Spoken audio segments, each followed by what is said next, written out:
Say five. All right, we're gonna call to order the Town of Christiansburg Water and Waste Committee meeting February 6, 2023. First thing on the agenda is the water pressure issue at Colonial Manor Apartments on Dominion Drive, Peppers Ferry Road. You wanna start, is there any, or? I guess I'll see if Mr. Price happens to be available. Is he on the line?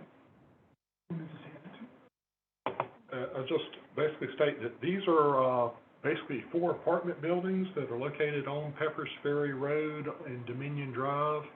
They're in the unincorporated portion of the county, so they're actually out of town. They actually pay out of town rates, not that that's really germane here. But basically, they contacted the town in regards to a water pressure issue. Leon Martin from Public Works went out to investigate it. He, basically the meter that was there, he wasn't able to put a flow meter on it. So he pulled the yoke off the meter and it was basically hitting the back of the vault. The vault's, I guess, about 12 to 18 inches from the meter. And based on that, he said it looked like it was good flow. We did later change the meter out and tested it, and it was around 34 PSI. We are legally required to be between 20 and 100 PSI. That's basically state health department guidelines for water pressure. He subsequently had his water lines replaced and still had a water pressure problem. Looks like he's joining now. He's in the waiting room, if you can let him in.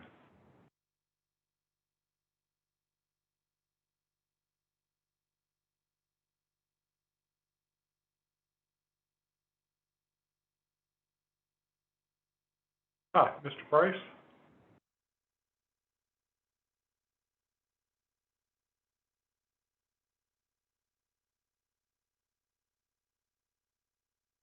Price, can you hear us?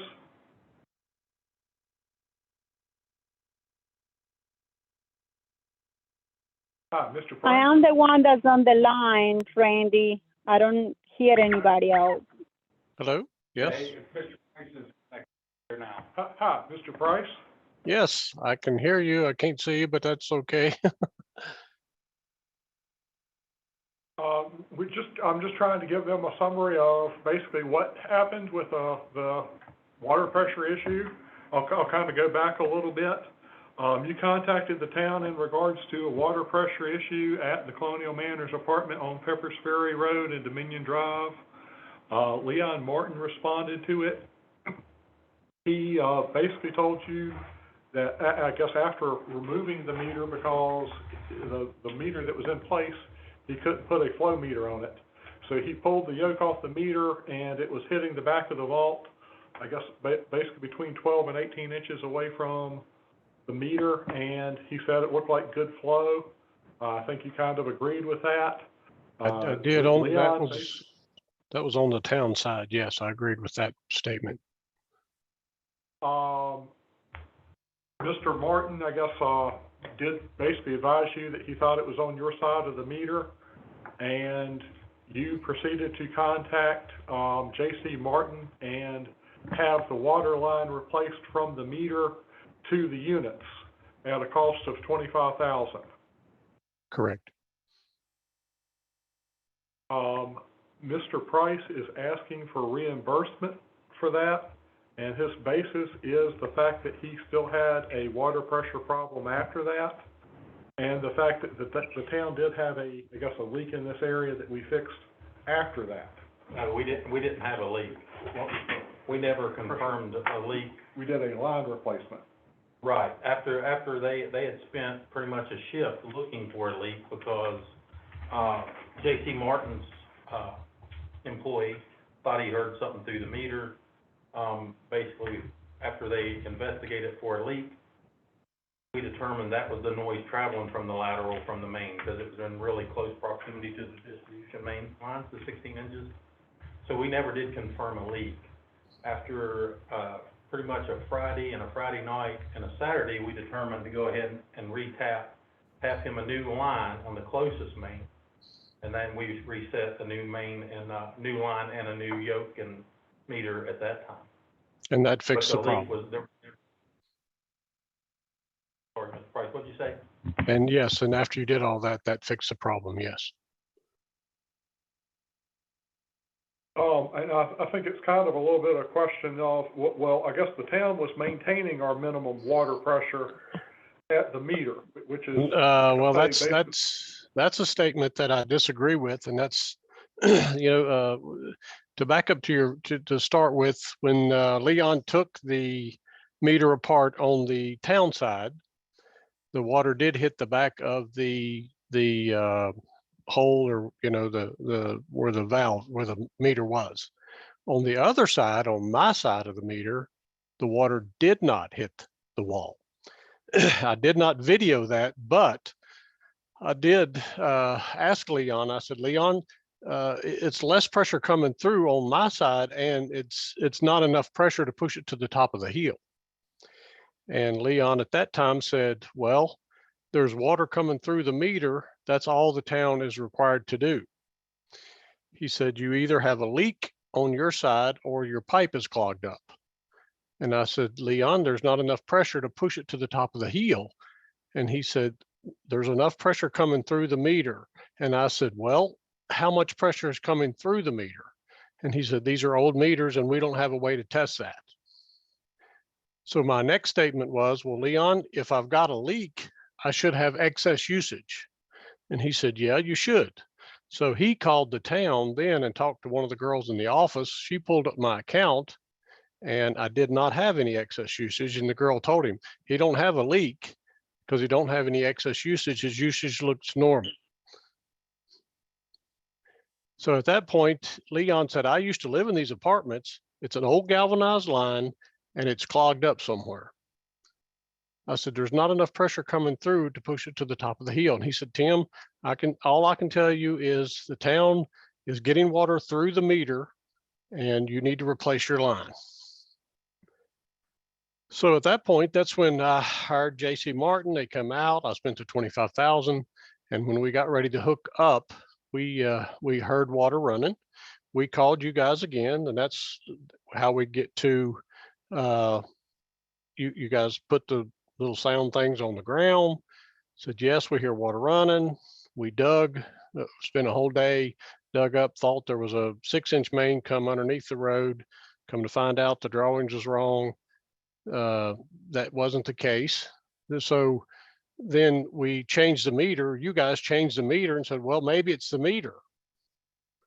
So we redid our end of the meter and you guys put a new meter on. We went up and tested the outside spigot and there was still not enough pressure on the outside spigot on the top building. Little did I know, but to find out a week later that the tenant said, yeah, we had plenty of pressure on Friday night, but I didn't know that. And we went up and checked it. So it could have been the meter. And so I'll have to ask for that meter to be sent off and tested and so on and so forth. So hopefully you guys still have it. But anyway, the problem was not fixed when I hooked to the old line with my brand new line until the town on the town side hooked to the 16-inch main. So the problem was on the town side, or the problem was that old meter. That's still the question in the air. But I have pictures of my pipe. It's not clogged up. I mean, it's 98% open. The old galvanized pipe that Leon said was clogged is 98% open. I have pictures of that I can forward and send to people. And guys, the problem was not on my side, and I was told by a town official or by a town employee that it was on my side and that I needed to replace the line. And that's why I feel like that we could compromise and the town should at least eat half of the bill or some of the bill or give me credit or something. I mean, there is some good that I'll probably won't ever have to replace that line again in my lifetime. But, there was nothing wrong with the pipe on my side. So this is Tim Wilson, the councilman who's in charge of the committee tonight. Do we have in writing from you what you're requesting from the town? I did What you send a just copy told- of, yeah, I've sent a copy of the bill, the invoices that I've paid to, Deanna Is there a Martin. letter that says that what you want? Because just sending us a copy of the bill doesn't do any good. No, Do I do can you have send, something in writing saying this is what I want, and why I think I want it, so that we can review this and the council can make a decision? I can send you something in writing, yes. I just did what Deanna said she was gonna do. She said she was gonna submit the claim to the insurance company. And so I sent her all the pictures and I all the understand it was invoices. submitted to the insurance, and insurance denied it, and so if something's gonna happen, it'll take, approval otherwise, but we need something, a request in writing from you on what you would wish, and we will evaluate it and let you know what our decision is. Yes, sir, I can get that to you, within a day or two here. Yes, I can have Chris draft up something and send it to you. Right. Sorry for your inconvenience. Sounds like you want this on a future agenda. Yeah. Okay. Yeah, We'll add guys, this- I agree, you know, Leon certainly has not done anything intentionally. He just gave his opinion and I took his opinion and went with it because, you know, but it was a $25,000, well, 24,000 something, time it was all said and done, hit. And, you know, there was nothing wrong with the water line on my side. So guys, I'm on the phone right now because my dad was almost dying from a heart attack and stuff. So I'm so sorry. This is Johanna Hicks, Town Councilwoman. I got one of the questions for you is, do you have anything in writing or anything else saying that, you know, we ask you to do this work? Because, I mean, I am trying to find out, you know, a medium ground here, because I know that the town, or in my opinion, you know, has not a lot of liability when it comes down to this. I mean, we just fixed a a drainage pipe issue that we had, and it was on the town side, and we ended up having to pay for it ourselves to get it fixed, even though it was on the town side, and that was just for a building for mine, you know. But what liability is there? I guess we'll have to look into that and see what liability is there in the town side too for this. I am so sorry about the inconvenience and stuff, but were you able to speak to somebody else from the town? Did you talk to Randy or to Andrew or to anybody else in the town that actually put it in writing and told you it was on your side?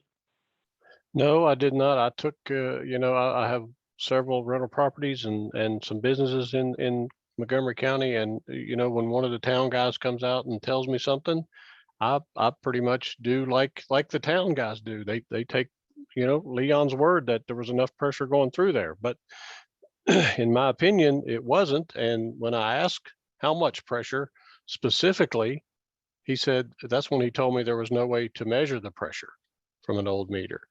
You know, I took the town person that does this every single day's word that, hey, it's on your side, you need to put a new line in. I used to live here.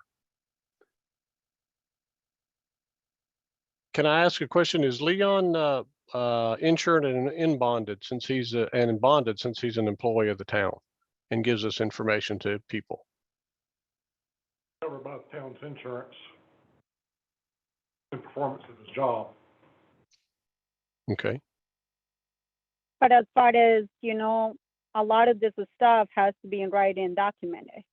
At this point, I don't see that Leo had any of this. Isn't that correct, Randy?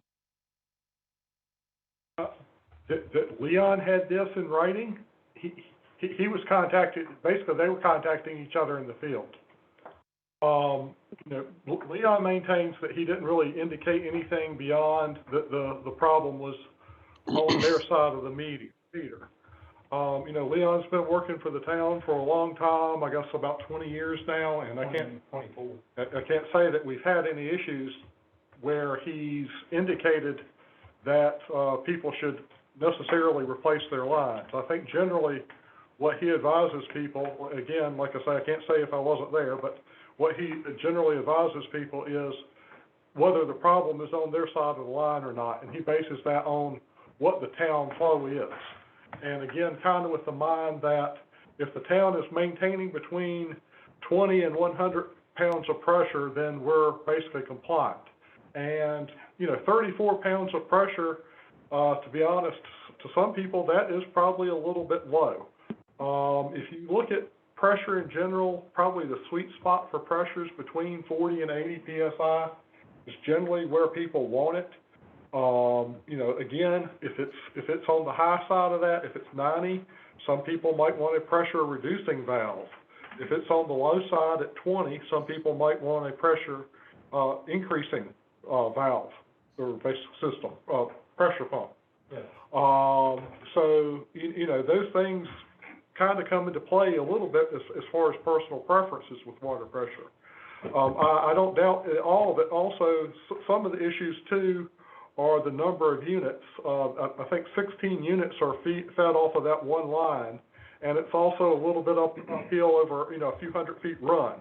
So when you have 16 units, several hundred feet run for the water line, you do sometimes have pressure problems. And even if it is at 20, that is generally probably perceived as low pressure, even though it might be legal pressure. Let me interrupt you. Mr. And Price, then also thank you for coming on tonight. It doesn't matter how many questions we ask back and forth right now, we're not gonna have any resolution on this evening. If you could please submit your request in writing to us, what you want, and the facts as you know them, then if we have further questions, we'll get back to you. But there's too many he said, she said in the middle right here, and please submit your stuff. And when you do, then after we've had a chance to review it, we'll be back in touch with you. Okay? I do have I'll do a it. question. What's the age of this building? It was built in I- the late 70s, So 1950s. Okay. not 70s. But again, that's why I have a picture of the pipe that Leon said he lived there and it was clogged. That's why I took pictures of all of that when we cut it out. But anyway, like the councilman said, we're not going to solve it back and forth. I'll submit a request for my $25,000 to be paid. And if not, Leon will have to testify under oath in a court of law that he did not say to replace the line. So, I wish, just send us what you have, and we'll look at it, okay? okay, guys, thank you for your time. Price. Thank you. Thank you. Next thing on the agenda is the DEQ consent order. Okay, I guess, you've probably seen recently, and, of course, you've been aware, I guess, since the summer, that we have been, notified of a consent order back, late May, early June. This is in regards to sewer overflows that we have throughout town. We self-report our sewer overflows, and as a result of that, it basically is the consent order. So it is from our own self-reporting. I think we do a very good job of self-reporting. Of course, what goes along with that is the possibility of getting dinged by DEQ occasionally. Basically, with the consent order, we are agreeing to pay $49,140 fine. I think the original fine under the consent order was proposed about $200,000. But basically, we have kind of negotiated it down. We found some errors in some of their reporting. They had double counted a lot of our overflows. We pointed out that, all honesty, the majority of the overflows that we have had would have actually probably been fixed by projects that we've done in the past couple of years. So, I think that probably weighed well with VDOT or DEQ, the fact that we've done that. Basically, what we are agreeing to under the consent order is essentially, besides the fine, to no later than 60 days from the effective date of the order, which would begin at the end of their review, the public review period, which is going on right now. We would have to design basically plans for the Arrowhead sewer shed, and within 330 days, designs, plans, and specifications from item 1. We would have to basically go ahead and initiate those. Then within 1,200 days, we would have to have completion of the projects. So essentially, about 4 years, we would have to complete this project. I'll say this, it's a project that we were planning on doing anyhow, so, and we were planning on doing it within 4 years anyhow, too. If- So, If I may, there's also a requirement to submit an I&I plan within 365 days of the effective date of the and ordinance. the I&I plan is an inflow and infiltration plan, which is to help, combat stormwater getting in your sewer system, essentially. And that's Randy, I would essentially- really like to have an update on this pretty frequently, because, you know, you mentioned that some of the stuff came up in the council meetings and stuff, and I went back to listen to some of the stuff or whatever.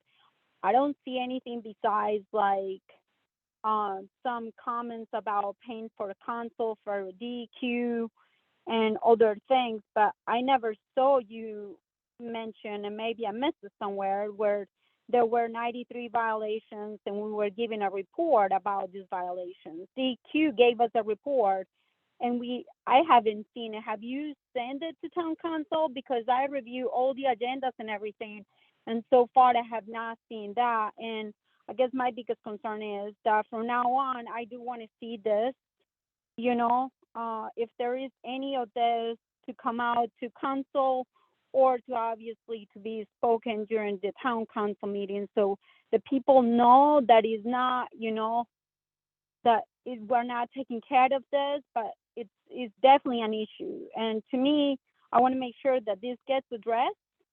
And I know that you're mentioning that a lot of these things we have fixed over time, but 93 violations is quite a big amount. And then your name is signed on the document saying that we're going to have an order to this, you know, and practically fix the problem. So I kind of want to continue to have updates about this if we can, please.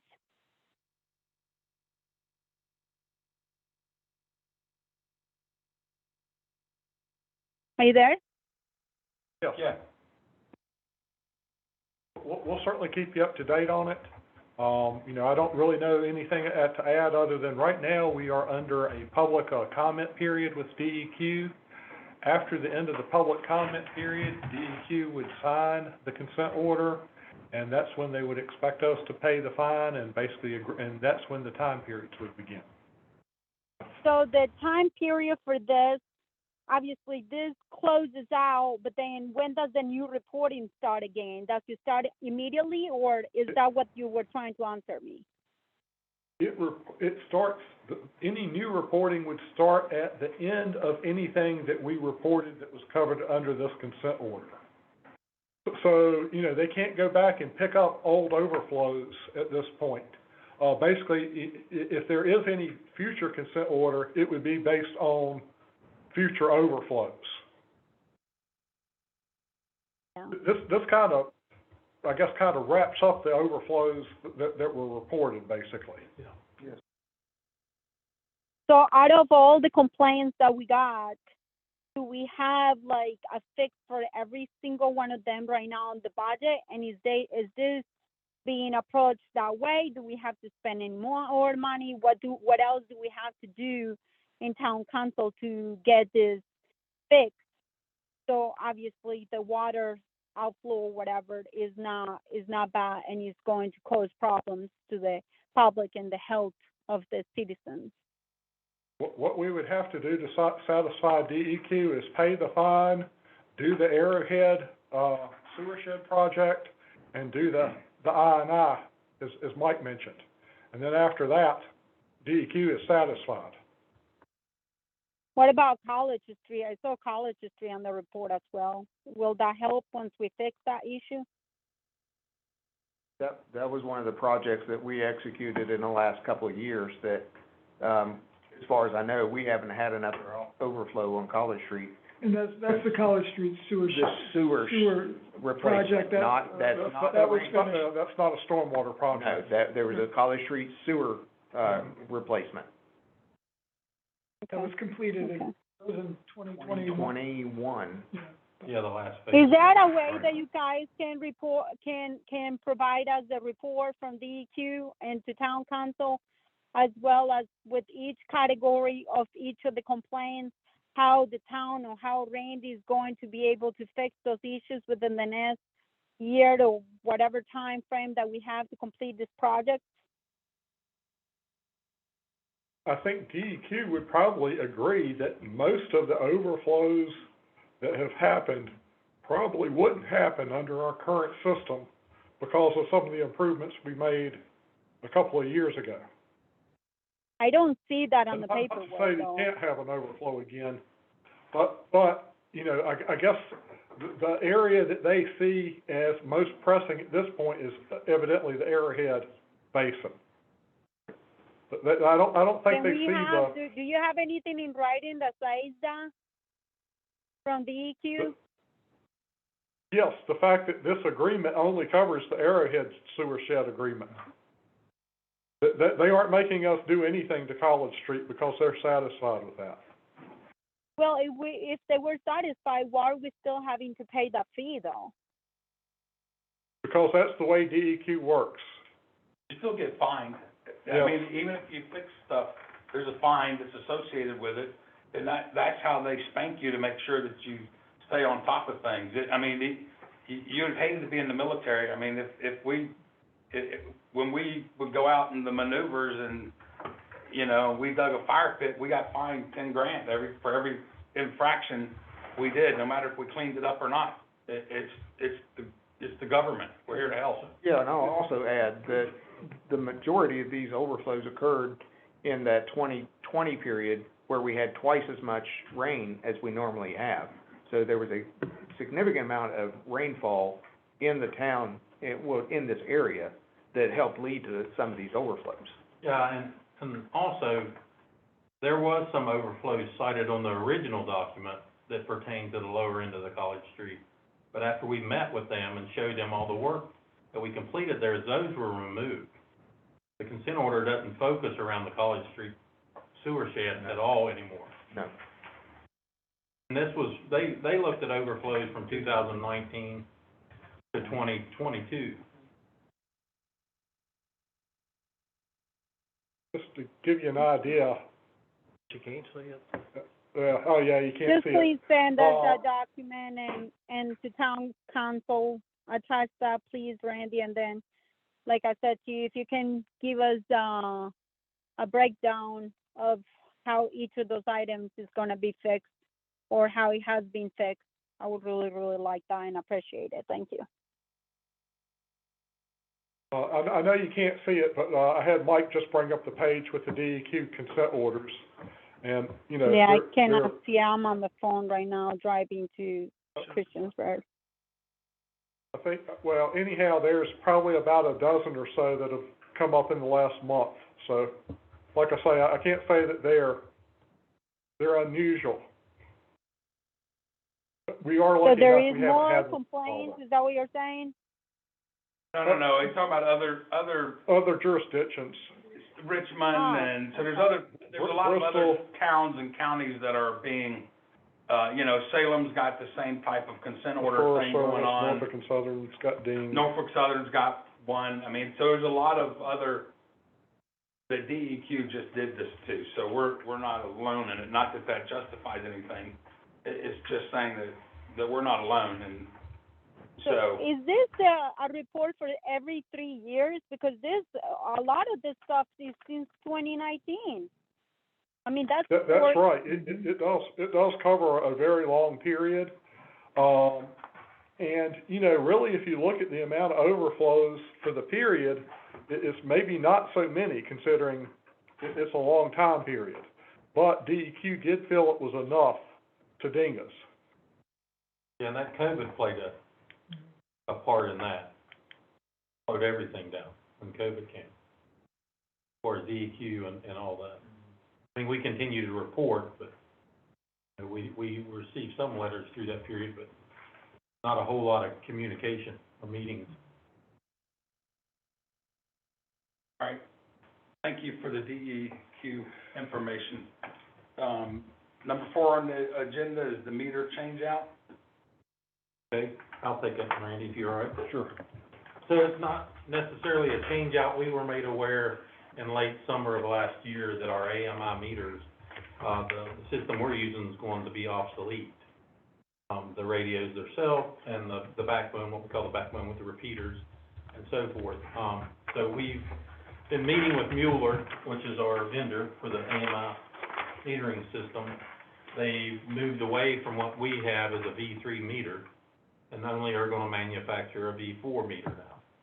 So we're still 7 years, we have a 10-year warranty, we're in our 7th year.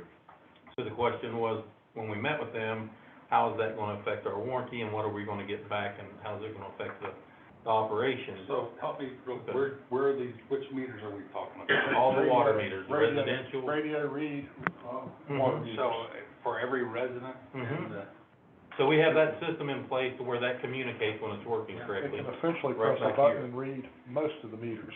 Yeah. okay, So when they made us aware of that, there was a last time buy, they offered that they were still producing our style of meter.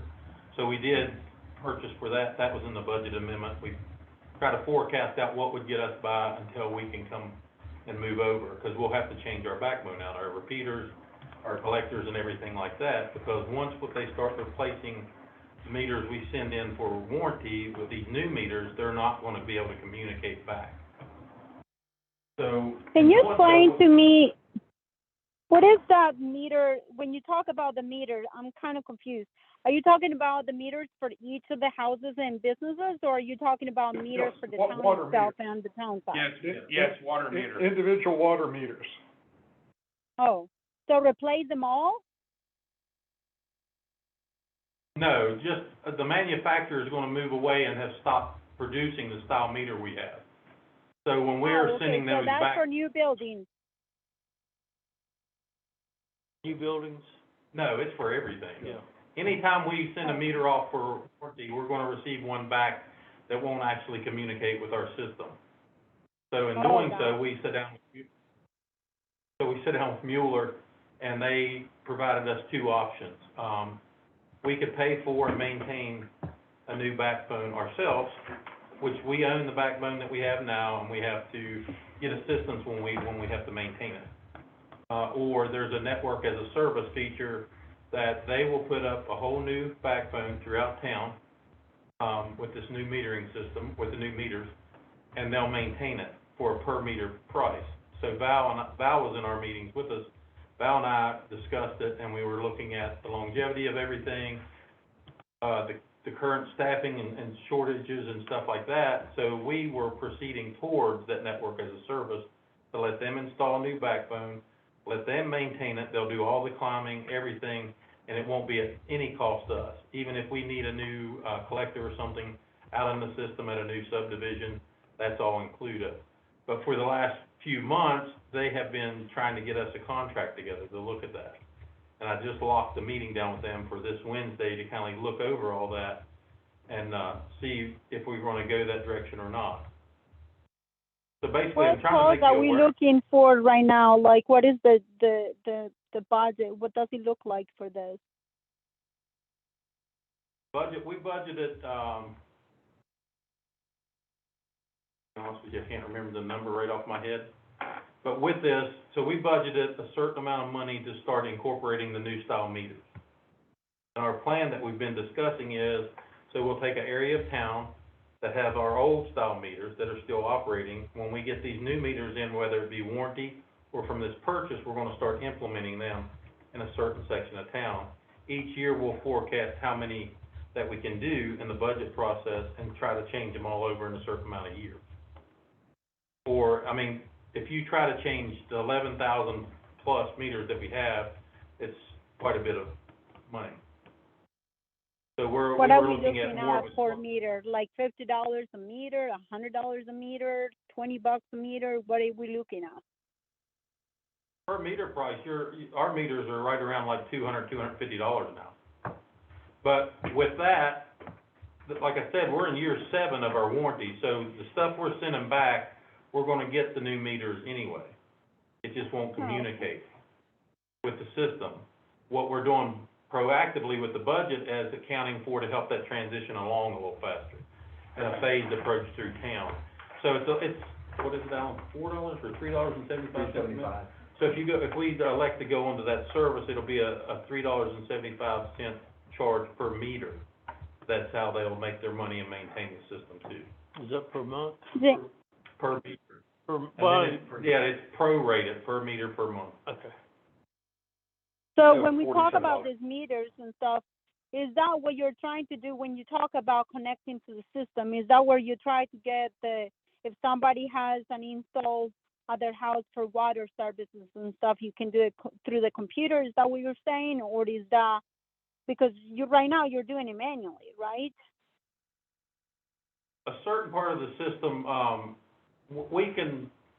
when someone moves in a house, we go out and set a service, we install the meter, it can be activated through finance, through the system. The issues we're experiencing now is where we've got a blend of those old style meters and this new style that we've got back from, warranty.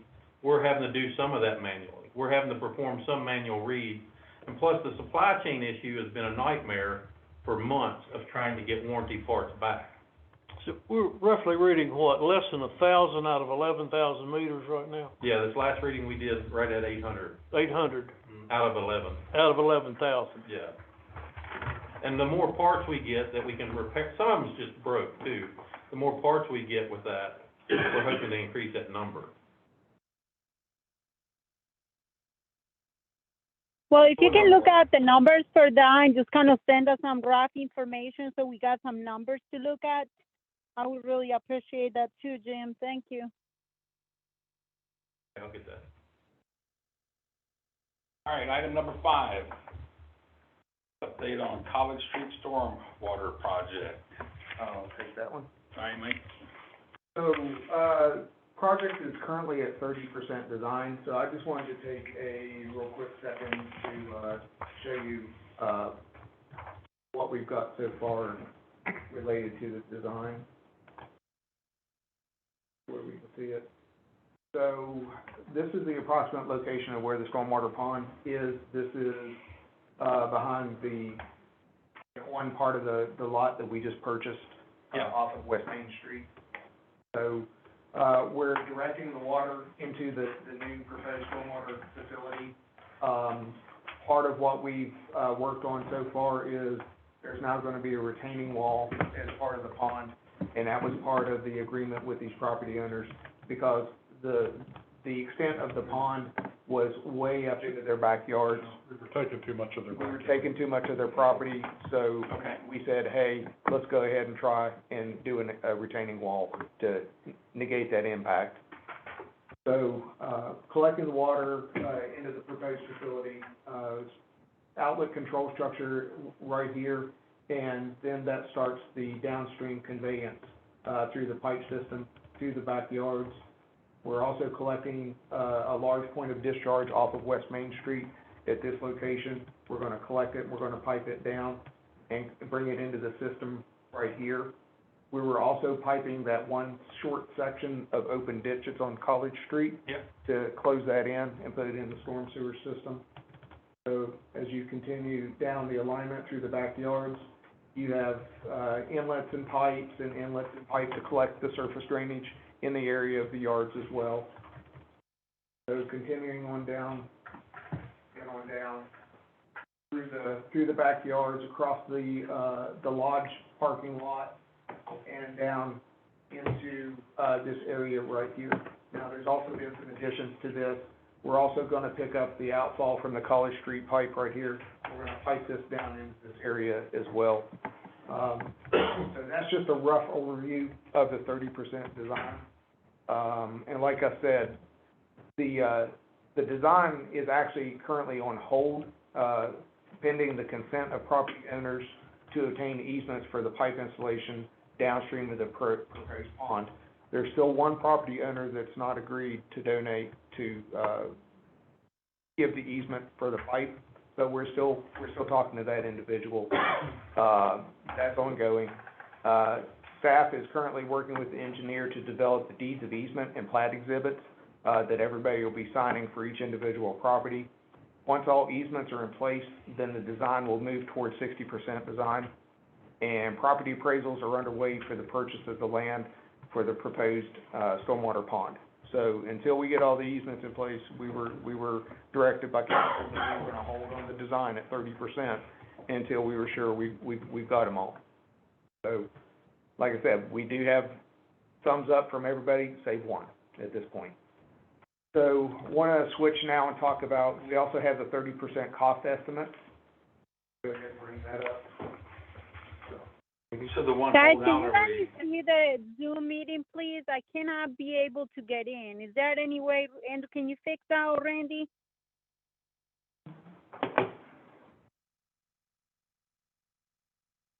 All right. Yeah, so you're trying to get in now. You should be able to see the screen. Yeah, I see it now. Thank you. Welcome. I see it now. Thank you. Great. That was just basically the pond area and the channel that he detailed. Yes. So, this is the 30% cost estimate. This column right here is the estimate for all of the pond, work and all of the storm sewer systems in the backyards. We're currently with the design cost, the total for the construction cost is estimated to be $2.6 million. After you include engineering and inspection, and at 30%, it's not unusual to have a 20% construction contingency. So including a 20% contingency, that brings the total construction cost to $3.4 million. We entered AMT as our consultant. We've entered into that contract several months ago. Obviously, we're doing the design with them for the $300,000, and the land acquisition costs for the project were approximately $285,000, and we've already acquired the property off of West Main Street as part of that design. So what it boils down to is the concept was to pay for most of this project through the ARPA funds. This estimate will continue to be refined as we move along in the design of the project. So I do expect to see some of these dollars come down. And at the end of the day, there'll be a 10% contingency and not a 20%. The 20% is pretty much your 30% design is still pretty much a preliminary estimate at this time. But based on the estimate, there is a shortfall in the budget between the amount of remaining ARPA funds and the estimated project cost. Depending on the amount of contingency that is assigned to the project, we're estimating between a $950,000 to a $1.5 million funding gap between the ARPA funds and the 30% cost estimate. all right? That's because project has escalated, for several different reasons. Yeah, a couple of the main reasons is everybody's looking inflation. I know we're probably getting tired of hearing it, but it's true. Inflation has driven the price of the project up. Once you actually get into design, you start figuring out the nuts and bolts of what actually it takes. And the pipe diameters increased on pretty much the whole storm sewer going down through the backyards. So that's one. The retaining wall. And the retaining wall is a significant increase. Yeah, we felt that was the right thing to do, though. To the cost of the project. You know, another one of the increases is, we're proposing to put one of those brushed aluminum bronze finished fences around it, you know, to make it aesthetically pleasing as we can. So that's another cost increase. And safety, And safety, absolutely. without question. Okay. So, but like I said, we're estimating a shortfall in the budget between $950 to maybe $1.5 million, but this cost estimate will continue to be refined as we go along. Yeah, and as we continue to move along, once we get the last holdout on the easement, then we're able to move to the next level. And then we can actually further address. Exactly. Once we get that last easement, we go to 60%, and there'll be a cost estimate of 60%. I want to point out too, I did have Mike break this down into doing the full project and also to doing just the pond, just in case the holdout that we have is in the channel area. Sure. So if the person still wants to hold out, council said they don't care to condemn to do the channel project. Right. If he still wants to hold out, we could just do the upper basin pond. And there'd still be a pretty significant benefit to them, to be honest. Right. Well, and again, let's wait for the last holdout, and then we'll go and say, okay, here's our options, and get the vote from the majority at this point. Can you guys, thank you so much for that presentation, by the way. Which property is the one that we're actually talking about right now? Is it really close to those I think it's apartments appropriate down to the say street? on, We, you know, at this point, you know, we're working with the person in good faith, and I really don't wanna divulge that right now, because we're still working with the person and trying to, But we're Well, I still guess pretty what I'm hopeful. trying to find out, is there any way that we can have, you know, what do they want? Do they want to sell the property? Do they not? What's the hold on? Because if we're trying to find out what the property is, I guess I don't need to know it, but it would be nice to find out what is actually what they really, really want, because you obviously know that all those properties have a problem right now. And I guess if the hold on is about, you know, one of the owners of one of the properties, maybe the chances of us buying the property may be even cheaper to build a stormwater pond on that location and see, you know, because we're talking about millions right now. We obviously knew it was going to cost millions of the dollars. property's further down the line, the property's nowhere that we're talking, that look on the map, it's nowhere close to where the pond needs to be. it's not feasible at this point to, change the location and build a pond, at this time. Well, Okay. you know, the Thank you, guys. property owner, like I say, we're pretty hopeful the property owner will come around. He's actually a landlord, and so all honesty, I think part of it's the fact that he doesn't live there, so maybe he doesn't see the immediate benefit to having the drainage piped. But, you know, I think we're trying to convey that to him. Working with him. Well, I think it would be really nice to show him too, you know, some of the data of what we're working with, you know. Maybe he hasn't even seen all the damage that water caused to all the other properties down the stream. Who knows? All right, thanks again for that update. Number 6, RFP for solid waste and recycling collection. We had asked you guys to go out Yes. several committee meetings ago, and I assume we got a response. Yes, Jim and Val put together a spreadsheet that basically says that we would be in the hole if we were to outsource our garbage.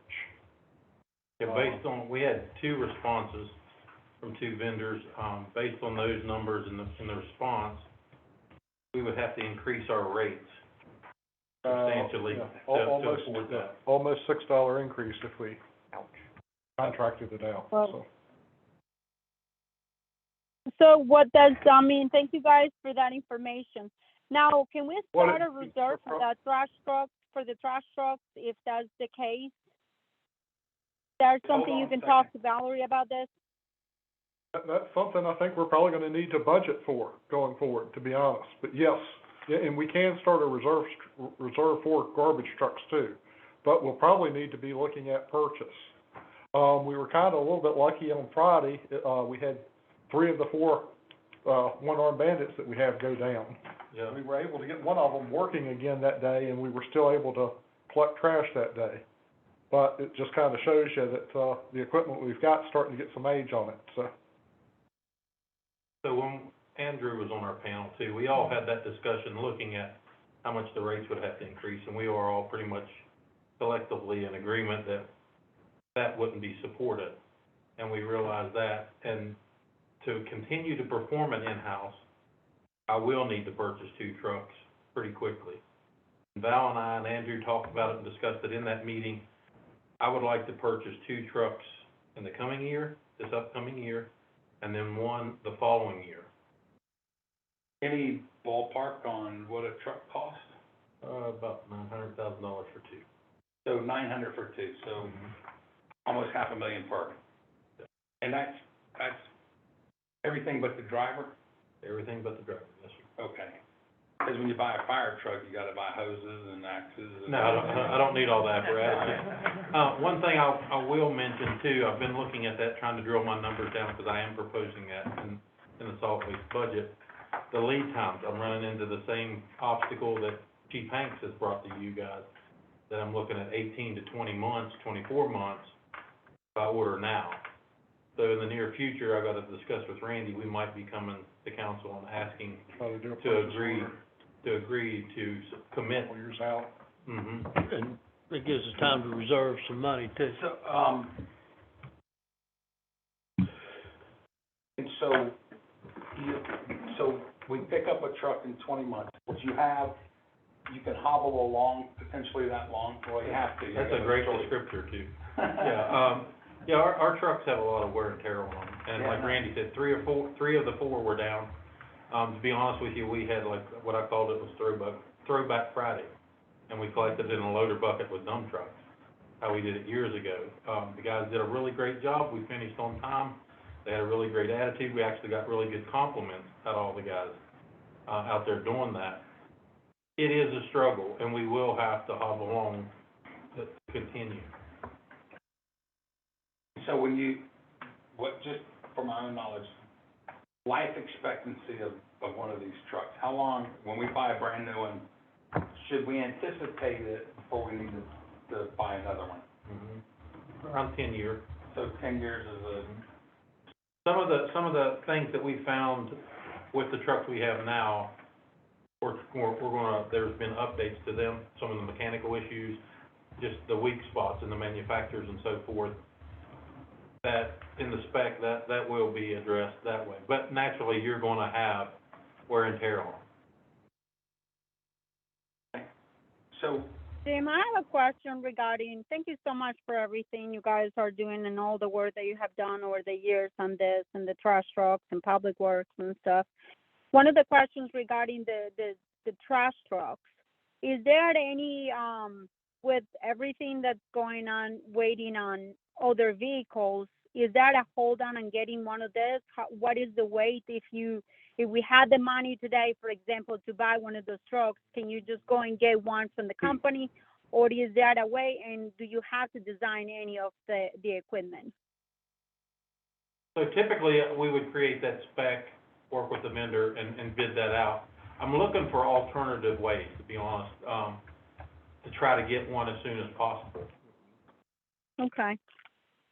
ordinarily it's 18 to 20 months is what he said earlier to, from the time you issue the purchase order to delivery. No, okay. But there might be alternatives. I found a couple options. I'm just asking for some more information. Yeah, I mean, we don't need the out of desperation, go cheap and it bite us in the butt in 6 years. Yeah, naturally. So, I mean, personally, I'd rather you wait the 18 to 20 months and get what we really need and want instead of acting in desperation. So is this and get back. is this an amendment a budget amendment that we have to do right away, or can you wait until June? I think we need to do this right away, right? Or, It'd be a regular budget item. You'll see it in the budget. Thank you, We guys. might get approval, as Jim said, we might want to get approval to go ahead and do the purchase order now, but But it'll be kind of like we did with the fire trucks where we're agreeing to pay for we're it, but agreeing you to have to paying pay for for it, it but when we're we not get paying it. for it this year. can we go right ahead and start doing that? If that's my opinion, will you agree, Tim? Oh, yeah, that's what, but he needs to get us, he has more data he needs to get us first, and then yes. But he's got where he's working on the, plans and stuff, and as soon as he has that information, then I totally agree that we need to push it forward faster and not delay, but yes. Thank you guys for all the work that you put into this. All right, number 7, wastewater treatment plant projects funding. Sounds like you want more money. No, that's always it. Yeah, we always want more. I know it. That's why y'all. Let me go ahead and open here. So, the town, is moving forward with the biosolids project. That was the one that had the 2 centrifuges. Yeah. And so we applied, to DEQ for funding for the revolving loan fund, and we landed a $9,013,000 loan at 0.5% interest up to 25 years, which is a phenomenal rate. So there's, and just to recap, that $9,013,000 included the biosolids project, which was the dewatering building, centrifuge, and certain ancillary equipment. There were some electrical upgrades, and there was a water line installation from the authority included in that $9 million. So Jim, they've had a few other issues at the plant, so we'd like to have the committee consider increasing that loan amount, and we've talked to DEQ about increasing that debt limit, and they are not opposed to that. So what we'd like to do, and Jim and his folks would like to request, is that we include the influent pump rehabilitation and the grit removal rehabilitation into those projects. So how much more does that? That would take it up probably about another 3.5, maybe 4 million. And Okay. Well, isn't this the same part of that you guys were talking about it in one of the meetings where it was like 13.5 million that you needed Yes, for the, yes, for yes. that treatment? I am okay with yes, ma'am. that because, you know, this isn't, we're almost done paying the other loan off, if I'm correct. And I think the other one wasn't it for a lot higher numbered, and I know Valerie had mentioned that we would almost finish paying that off. And so We're now done that you paying it guys off. do qualify for this loan, that's actually really great. so we would like to increase that debt limit, yes. So I would like that too. I think at one point, if I remember correctly, we talked about, did we not talk about allowing NRV to do our, did we not pursue that? Did we not- Actually, I was gonna bring that up under other items, but I'll go ahead and talk about it now. I did talk to Ryan, and it was kind of initial conversation. We think, you know, there's some possibilities. He is going to have one of his on-call consultants who we use also, Hazon, give a price for a study. Just a, you know, a rough guesstimate of a price for a study, because it would be a lot of study involved. Also, he's going to reach out to Jim and our, staff to talk about changes to the treatment plant since he left. He used to manage our wastewater treatment plant, and, he wants to get a little more familiar with what's happened since he's left. So, basically, he's gonna do that, then we're gonna have more conversations. It's kind of really preliminary at this point. It's kind of how I describe it. So what happens if we, But anything like that, you know, it's got some potential. Something I mentioned to him too that I thought about is maybe we should talk to Tech in Blacksburg as well, because they have an authority. You know, so what happens if we say, all right, raise this another 3.5 million, we go forward and start making all this work at our plant, and then the study comes back and says it's advantageous, and now we just spent, you know, we've already spent 4 of the 13 million to renovate our plant. It's kind of like we're, if we are going I to don't- change, I don't kind of agree on doing more studies on this. This is an issue that I have heard for a while from all of the guys over there, and many times I have been already at the sewer plant. And I just think that we have to This isn't a study, stop doing the studies and Donna. just fix the issues. Anna, this isn't a study about fixing our plant. This was a study about the same as we did with the RFP for the, waste, for, garbage and all that stuff. The NRV Waste Authority has said that they could handle our waste, and the question is, if they could handle it, and we didn't run our own, could we save money in the town by doing such? Is that correct? Well, you're talking about, I guess, kind of, if you're talking about the solid waste authority versus the Peppers Ferry Water Treatment Authority, the Peppers Ferry Water Treatment Plant. Okay. That's what I was talking about. Oh, okay, I thought we were, okay. But I'm mixing apples and oranges. I'm talking about the Peppers Ferry, Regional Water Treatment Plant, Okay. which, like I say, Ryan Hendricks runs. He used to be our plant manager. Tanya had brought that up at a council meeting, of something to Okay, consider as potential partnerships. That's what I was talking about. Okay. All right, so, Have we talked about joining the other authority, the Solid Waste Authority? We haven't. okay.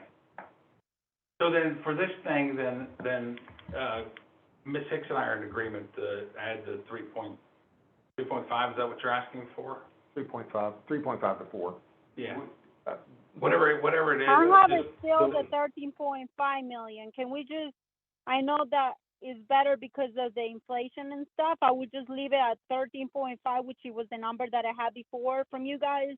Well- And, you know, if we come lower than that, wouldn't it be better? We don't exactly know what the price will be for the loan. The DEQ won't execute the loan until the projects are bid and those bids are in hand. So. But approximately 13.5. 13.5, maybe 14. Then I'm in agreement with that. Ms. Hicks, you in agreement with that? Yes. Okay. All right, next. Yep. All right. Water and sewer rates, if you could maybe bring up the old, the water and sewer study. Back, in 2017, at the end of 2017, we had a water and sewer rate study done by Draper Aden. Basically, the study recommended rate increases for our water, and the basis of that was planned increases from the water authority that we purchased from, and also some of our own, needed improvements and just kind of maintenance. Essentially, the study recommended a $1 increase for, was it 6 years? 6 years, I believe, to, basically maintain level funding for our water system. Town council passed the dollar increase the first year. The second year, they did not do it because of COVID, and that was the year COVID hit. The third year, they did the dollar increase. Last year, they did not. So they've actually missed, I guess, 2 out of the last 3 years of the planned or recommended dollar increase per year. The reason that they didn't want to do the increase all at once is kind of sticker shock. If you increase the bill that much, I think it's kind of general consensus of council, that's too big of an increase all at once. So basically, I think the plan was to kind of spread it out over several years with a dollar increase every year. Like I say, to kind of maybe make it not like pulling the Band-Aid off so much. Although we've foregone that, like I say, 2 out of the last 3 years.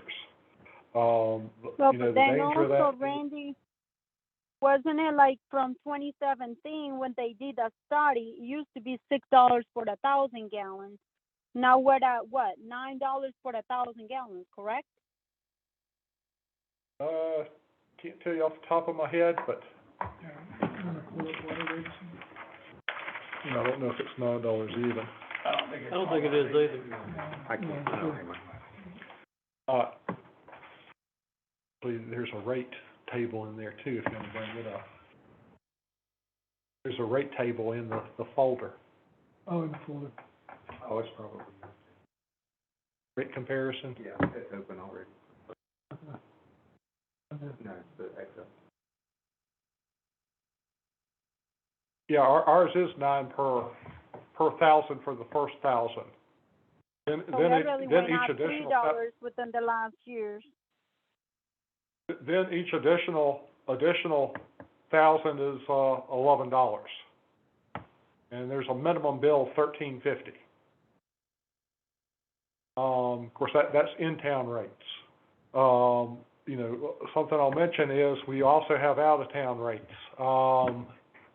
Yeah. Just for your information, Blacksburg charges 175% out-of-town rates, and town of Pulaski charges 200% out-of-town rates. We are at 150 with our out-of-town rates, if that's something you'd I wanna would consider. I would really like to increase that one for the out-of-town people to the same rate as Blacksburg, 175.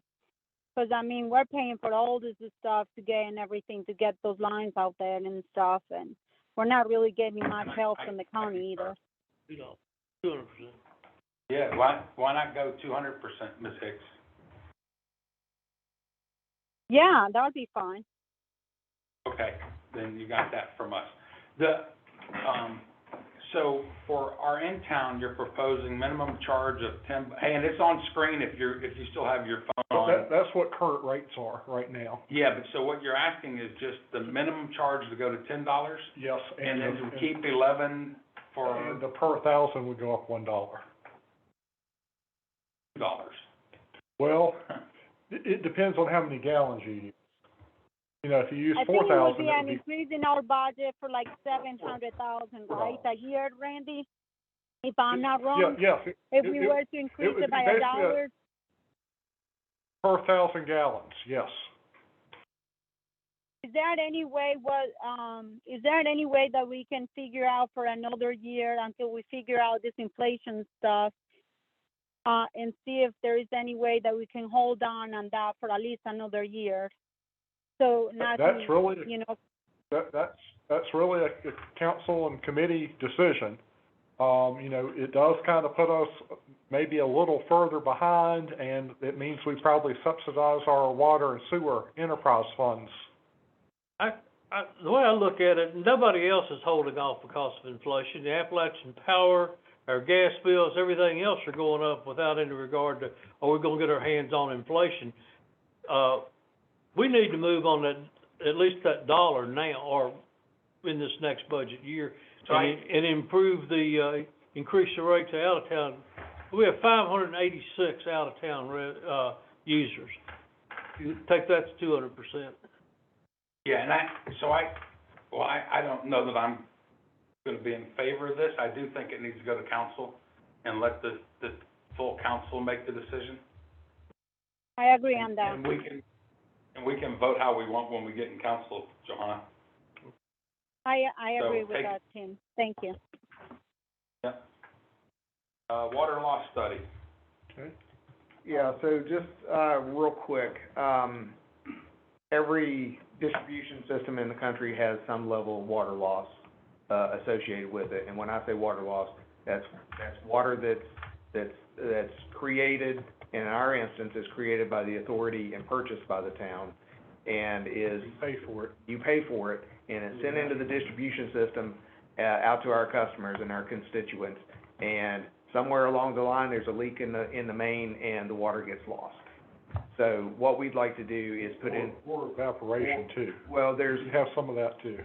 So what we'd like to do is ask council, with our next budget, we'd like to put in some money, for a water loss study, that would help identify areas in the town and in our distribution system that, have more leaks than other areas. Basically, the older lines are what we're looking for, and that water loss study would help us also, in the development of a water capital improvement plan to repair those areas that are significant water loss areas. So with, potential, do we have any clue on what our potential water loss is currently? We've got some numbers, but without doing the study, I don't know how accurate they are. I think it could be anywhere, 15 to 30% maybe. So by doing this and repairing whatever, it would actually pay for itself? It would have a significant return on investment, yes. That's my question. Yes, Okay. it would. Because we wouldn't be paying for the water ourselves. No, right now, you're paying for the water, it's leaking into the ground, and it's not a revenue source. That's what I'm saying. So we're not paying for water in that we're not giving Exactly. to somebody. So by repairing this, it means we're no longer paying for water, that we're watering lawn that doesn't matter. And, if it is let's say it's 30%, I don't know what it is, that's why we wanna study this. What is the cost of the study, guys? on that? Don't know yet, but I think we could probably get it done for about 100,000, maybe 125. It can be pretty complicated in how they do it, but the return on investment here, it far outweighs, the initial cost of a study. Yeah, I don't have an issue with pushing it in. So just wanted Is to put there that any out there, way so. that we can install our own meters and stuff like that for things like that? Or with that amount Well, of money? That would be, there's a thing called zonal metering, and that's part of what this study would do, and that's how they help identify water in, but not water out of another area. So some temporary meters would be part of what they would do to study this. And do what's the something else cost of called those meters? Can we waterless. purchase those ourselves and install them? No, ma'am, I wouldn't recommend that. That would be something that you'd have the consultant do. I wouldn't recommend, us purchasing and doing that. So, but keep in mind, you will never eliminate water loss from your system. You just do the best you can to reduce it. So what we would be looking at is reducing it down, less than 10%.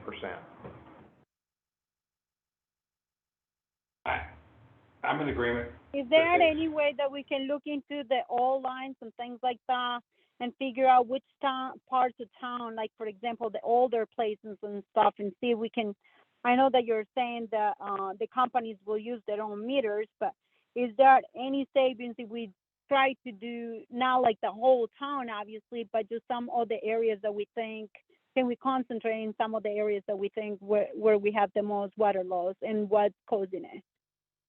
Well, we've got some ideas, Councilwoman Hicks, we've got some ideas of where those areas are, but you really need to get down to a lot deeper into the weeds on where those areas are. There's other ways of determining water loss, other than the zonal metering concept. There's all kinds of tools that are out there. They have acoustic listening devices, as an example, that can help detect water leaks. But the study is what the consultant would do. They would come out and they would identify these areas, and it would be town-wide. It wouldn't just be in isolated areas. This would be the entire town. Mhm. I'm just not in favor of a lot of studies. I like action and changing what's replaced, what can be fixed. That's all my, Well, my I biggest think what we have to concern. consider is we have to do a study to know where we're losing it. I mean, does that make sense? Well, You gotta find where the biggest problem is. you have to study it. You have to look into it and formulate a plan. That'll be a council vote. We'll vote our conscience on that. That's all I have. Any other items? Ms. Hicks, you have anything else for the good of the order? Yeah, I just wanted a quick update about Hickok Street.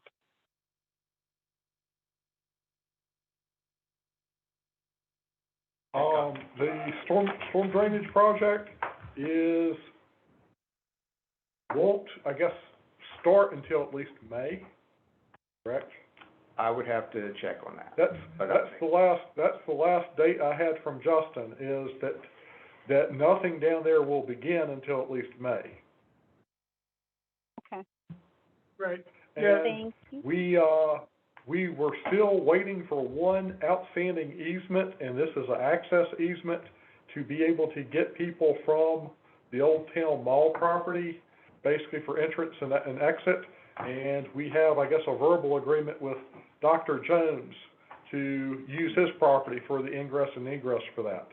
I think we're just kind of waiting for them to mail it back in. Correct. Yeah, we reached back out this afternoon, we have not heard yet. Okay. I think that's it. Thank you guys for everything, and thank you for working with me through this time. Can you hear me? Yeah. Yeah, we got Thank you guys for Thanks. making this Don't hang possible up for me yet. and everything. Don't hang up yet. Jim's got something he wants to talk about. I just wanna make everybody aware that we are experiencing an issue with the boiler at the plant in the digester building. It's been down since like last Wednesday. Got a crew working nonstop to get it back up, but it's gonna have a pretty substantial price tag with that.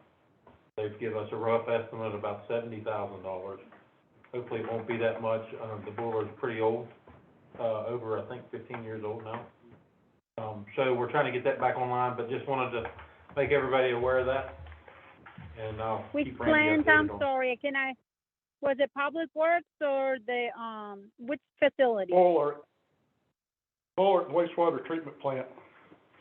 Oh, okay, okay.